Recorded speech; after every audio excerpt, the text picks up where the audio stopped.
అలానే విశేషం. మలేషియా మంత్రి చాలా కీలకమైనటువంటి, సంచలనమైనటువంటి, వివాదాస్పదమైనటువంటి కామెంటు చేశారు. అంతర్జాతీయంగా దీని మీద పెద్ద ఎత్తున చర్చ జరుగుతుంది. దానికి కారణం ఏంటంటే, ఉద్యోగం చేసేటువంటి వాళ్ళు పని ఒత్తిడికి గురై అనేక మంది గేలుగా మారిపోతున్నారు అనేటువంటిది ఆయన ఇచ్చినటువంటి స్టేట్మెంట్. ఎక్కడిచ్చారు? పార్లమెంట్లో ఇచ్చారు. పార్లమెంట్లో ఆయన ఆన్ రికార్డ్ ఇచ్చినటువంటి స్టేట్మెంట్ ఇప్పుడు ప్రపంచవ్యాప్తంగా చర్చనీయాంశంగా మారింది.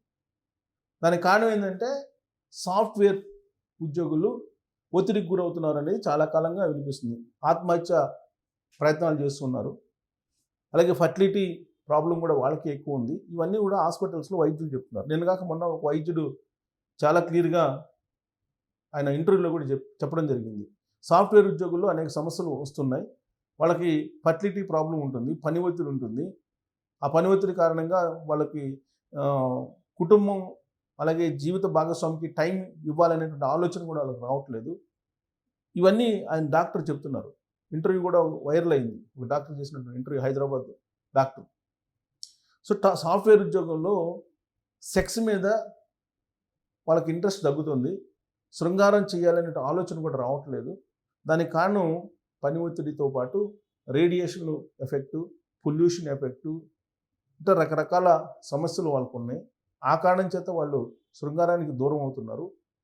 అసలు పెళ్ళి అవసరమా అనేటువంటి పరిస్థితికి వాళ్ళు వెళ్ళిపోతున్నారు అనేటువంటి విషయాన్ని డాక్టర్ చెప్తున్నారు. ఎందుకంటే ఆయన దగ్గరికి వచ్చేటువంటి క్లయింట్స్ అంతా కూడా సాఫ్ట్వేర్ వాళ్ళు ఎక్కువ ఉన్నారంట. సమస్యలన్నీ ఇవేనంట. సాఫ్ట్వేర్ వాళ్ళకి ఎక్కువ మందికి, అందరికి కాబట్టి ఎక్కువ మందికి ఆయన దగ్గరికి వచ్చేటువంటి రోగులు అందరికి కూడా సమస్య ఇదే. అంగస్తంభన, శృంగార కోరికలు లేకపోవడం, ఇవన్నీ వస్తున్నాయని చెప్పి ఆయన చెప్తున్నారు. అసలు ఇంటికి వచ్చి బెడ్రూమ్లోకి వెళ్ళడానికి కూడా ఇష్టపడినటువంటి వాళ్ళు అనేక మంది ఉన్నారు అని చెప్పి ఆయన తన ఇంటర్వ్యూలో చెప్పడం జరిగింది. బహుశా దాన్ని కొంచెం అందరికీ అర్థమయ్యేటట్టు, లేదంటే ఇంకొంచెం నెక్స్ట్ స్టేజ్లో చెప్పాలి అనేటువంటి ఉద్దేశంతో మలేషియా మంత్రి చెప్పాడేమో. ఆయన ఏమంటున్నాడు? ఉద్యోగంలో పని ఒత్తిడి కారణంగా గేలుగా మారిపోతున్నారు పురుషులు అనేటువంటి స్టేట్మెంట్ ఆయన ఇవ్వడం జరిగింది. ఇది పెద్ద చర్చనీయాంశంగా మారింది. వాస్తవంగా కూడా ఇంతకుముందు 21 పెళ్ళిళ్ళు చేసుకునేవాళ్ళు. అమ్మాయికి 18, అబ్బాయికి 21 రాగానే పెళ్ళిళ్ళు చేసేవాళ్ళు. కానీ ఇవాళ 30 సంవత్సరాలు అంటే కామన్ అయిపోయింది అబ్బాయికి. 27 సంవత్సరాలు అంటే అమ్మాయికి కామన్ అయిపోయింది.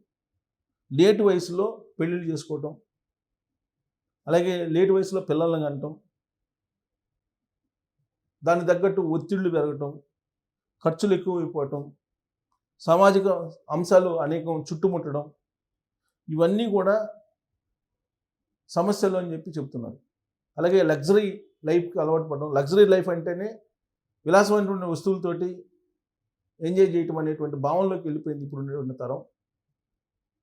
విలాసవంతమైనటువంటి జీవితం అని అంటే పబ్బల్లో తిరగటం, లేదంటే జంక్ ఫుడ్స్ తినటం, కారులో లాంగ్ డ్రైవ్ వెళ్ళటం, ఇలాంటివి అని చెప్పి భావనలోకి వచ్చేసారు.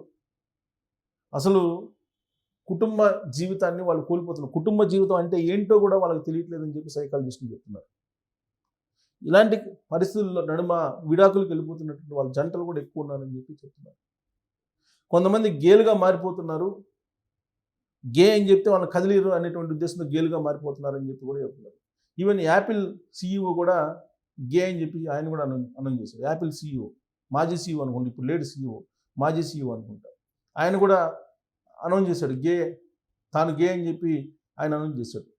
అంటే గేలు అని చెప్పుకోవడానికి ప్రౌడ్ ఫీల్ అవుతున్నారు చాలామంది. ఇదే విషయాన్ని సైకాలజిస్టులు చెప్తున్నారు, ఇప్పుడు మలేషియా మంత్రి చెప్తున్నాడు, అలాగే డాక్టర్లు కూడా చెప్తున్నారు. సో ఇలాంటి పరిస్థితి ఎందుకు వచ్చింది? అసలు మలేషియా మంత్రి ఏమన్నాడు అనేది ఒకసారి చూద్దాం. ఇక్కడ చూడండి, పార్లమెంటులో మంత్రి చేసిన వ్యాఖ్యలపై తీవ్ర విమర్శలు, వ్యంగ్యాస్త్రాలు. ఇది తప్పుడు సమాచారం, వెంటనే వెనక్కి తీసుకోవాలని హక్కుల సంఘాలు. సోషల్ మీడియాలో మంత్రిని ఎండగడుతున్న నెటిజన్లు. ఉద్యోగంలో పని ఒత్తిడి, సామాజిక ప్రభావం వంటి కారణాల వల్ల ప్రజలు LGBT కమ్యూనిటీ అంటే గే కమ్యూనిటీ, LGBT కమ్యూనిటీలో భాగమవుతున్నారంటూ మలేషియాకు చెందిన ఓ మంత్రి చేసిన వ్యాఖ్యలు తీవ్ర దుమారానికి దారితీశాయి. సో LGBT కమ్యూనిటీ, ఈ పదాన్ని ఉపయోగించారు, LGBT కమ్యూనిటీ అనేది. ఏంటి LGBT కమ్యూనిటీ అంటే? అడుగుదాం, జెమినీని అడుగుదాం. జెమినీని అడిగితే చెప్తుంది. జెమినీ ఏఐకి అడిగితే మనకి చెప్తుంది. అసలు ఏంది ఎల్జీబీటీ అంటే ఏంటి? ఇప్పుడు చూడండి, ఎల్జీబీటీ అంటే ఆల్మోస్ట్ గే. ఇది కొంచెం ఎల్జీబీటీ అంటే ఎల్జీబీటీ కమ్యూనిటీ అనేది విభిన్న లైంగిక ధోరణులు, సెక్షువల్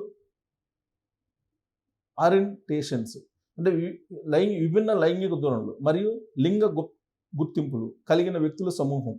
ఈ పదం సమాజంలోని వైవిధ్యాన్ని గౌరవించడానికి మరియు అందరికీ సమాన హక్కులు ఉండాలని సూచించడానికి ఉపయోగిస్తారు. ఎల్జీబీటీ అనే సంక్షిప్త పదంలోని అక్షరాల అర్థం ఇక్కడ ఉంది. ఏంది? లెస్బినియన్. మగాళ్ళు అయితేనేమో గేస్ అంటారు, ఆడవాళ్ళు అయితేనేమో లెస్బినియన్స్ అంటారు. ఇది ఎల్జీబీటీ అంటే. ఇతర మహిళల పట్ల శారీరక లేదా మానసిక ఆకర్షణ కలిగిన మహిళలు. లెస్బినియన్స్ అంటే ఇతర మహిళల పట్ల శారీరక లేదా మానసిక ఆకర్షణ, లేడీస్ అట్రాక్ట్ చేసుకోవడం. ఇక గే ఇతర పురుషుల పట్ల ఆకర్షణ కలిగిన పురుషులు. సాధారణంగా ఈ పదాన్ని అందరికీ కలిపి కూడా వాడుతుంటారు. సో పురుషుల అట్రాక్ట్ చేసుకోవడం అనేది గే. ఇక బైసెక్షువల్. ఇక్కడ మనకి ఎల్జీబీటీ కదా, బి అంటే ఏంటంటే బైసెక్షువల్. బైసెక్షువల్ అంటే పురుషులు మరియు మహిళలు ఇద్దరి పట్ల ఆకర్షణ కలిగిన వ్యక్తులు. బైసెక్షువల్ అంటే వీళ్ళు అటు ఇటు ఆకర్షణ కలిగి ఉంటారు. ఇక టీ అంటే ఏంటి? ట్రాన్స్జెండర్. ట్రాన్స్జెండర్ అంటే పుట్టినప్పుడు కేటాయించిన లింగం కాకుండా వేరే లింగాన్ని మార్చుకోవడం అనేదాన్ని వీళ్ళ ట్రాన్స్జెండర్ అంటారు. ట్రాన్స్జెండర్ అంటే లింగాన్ని మార్చుకోవడం, అవయవాన్ని మార్చుకోవడం, గుర్తించే వ్యక్తులు. ఉదాహరణకు హిజ్రాలు లేదా ట్రాన్స్మెన్ లేదా ట్రాన్స్ ఉమెన్. ప్రస్తుతం దీనికి ఇంకా విస్తృతంగా ఎల్జీబీటీ క్యూఏఐ ప్లస్ అని కూడా పిలుస్తున్నారు. క్యూఐ ప్లస్ అంటే మళ్ళీ యాడ్ చేశారు. ఎల్జీబీటీ అనేది కాకుండా దానికి మళ్ళీ క్యూఐఏ ప్లస్ అని కూడా. ఇందులో క్యూ అంటేనేమో క్వీర్, ఐ అంటేనేమో ఇంటర్సెక్స్, ఏ అంటేనేమో అసెక్షువల్ అని అర్థం అంట. సో ఇది మరి కొత్త పదాలు కూడా యాడ్ చేశారు ఇది. సో సెక్షన్ 377 అంటే ఇది కొన్ని స్వలింగ సంపర్కం అనేది నేరం కాదని తీర్పిచ్చింది భారతదేశం, చారిత్రాత్మక తీర్పిచ్చింది. కొన్ని దేశాల్లో దీన్ని వ్యతిరేకిస్తున్నారు. సో ఇది ఎల్జీబీటీ గురించి మాట్లాడారు ఆయన.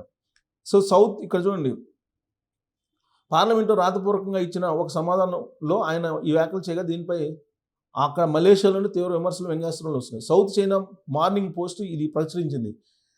మత వ్యవహారాల శాఖ మంత్రిగా ఉన్న డాక్టర్ జుల్కిఫిల్ హసన్ ఈ వివాదాస్పద వ్యాఖ్యలు చేశారు. దేశంలో ఎల్జీబీటీ ధోరణులపై ప్రతిపక్ష ఇస్లామిస్ట్ పార్టీకి చెందిన ఎంపీ సిటీ జైలా అడిగిన ప్రశ్నకు ఆయన సమాధానం ఇచ్చారు. పని ఒత్తిడి, సామాజిక ప్రభావం, మత విశ్వాసాలు లోపించడం వంటివి ఎల్జీబీటీ ప్రవర్తనకు కారణాలని ఆయన పేర్కొన్నారు. మలేషియాలో స్వలింగ సంపర్కం చట్టవిరుద్ధమని 2022 నుంచి 2025 మధ్య ఎల్జీబీటీ సంబంధిత కార్యకలాపాలపై 135 కేసులు నమోదయ్యాయని మంత్రి తెలిపారు. సో సోషల్ మీడియాలో నెట్జన్లు సెటర్లు ఈ మంత్రి పైన నెట్జన్లు ఆయన కామెంట్ పైన బాగా ఎగతాళి చేస్తున్నారు. ఈ లెక్కన మా ఆఫీసులో ఉన్న వాళ్ళంతా ఎప్పుడో గేలుగా మారిపోవాలని ఒకళ్ళు, ఒత్తిడి, బైసెక్షువల్ రెండు నాకు ఉన్నాయి, బహుశా మంత్రి చెప్పింది నిజమేనేమో అని ఇంకొందరు, అంటే ఆయన సపోర్ట్ చేసే వాళ్ళు ఉన్నారు.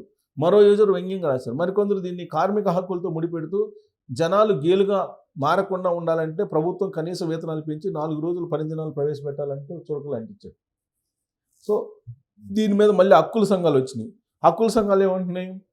జస్ట్ ఫర్ సిస్టర్స్ అనే ఎల్జీబీటీ హక్కుల సంస్థ ప్రతినిధి తిలగా సులతి రేహ్ మాట్లాడుతూ లైంగిక గుర్తింపు అనేది ఒత్తిడి వల్ల వచ్చేది కాదని, అది మానవ సహజమైనదని ప్రపంచ ఆరోగ్య సంస్థ స్పష్టం చేసిందని గుర్తు చేశారు. సో మొత్తం మీద ఈయన చేసినటువంటి వ్యాఖ్యలు ఇప్పుడు ప్రపంచవ్యాప్తంగా బాగా వైరల్ అయ్యాయి. దీని మీద నెట్జన్లు ఆయన సపోర్ట్ చేసేటువంటి వాళ్ళు కొంతమంది, వ్యతిరేకించేటువంటి వాళ్ళు కొంతమంది, అసలు ఎల్జీబీటీ అంటే ఏంటి వెతికే వాళ్ళు కొంతమంది, గేల్ అంటే ఏంటి, లెస్బినియన్స్ అంటే ఏంటి, బైసెక్షువల్స్ అంటే ఏంటి, దీని మీద చర్చ జరిపేటువంటి వాళ్ళు కొందరు. మొత్తం మీద ప్రపంచవ్యాప్తంగా గేల సంఖ్య పెరుగుతుందని చెప్పి ఆయన అభిప్రాయం. ఇది ఇప్పుడు దుమారం రేపుతుంది. మరి ఆయన చేసినటువంటి వ్యాఖ్యలు నిజమా లేదంటే అబద్ధం ఉందా? దీని మీద మీరు కామెంట్ చేయొచ్చు. Thank you.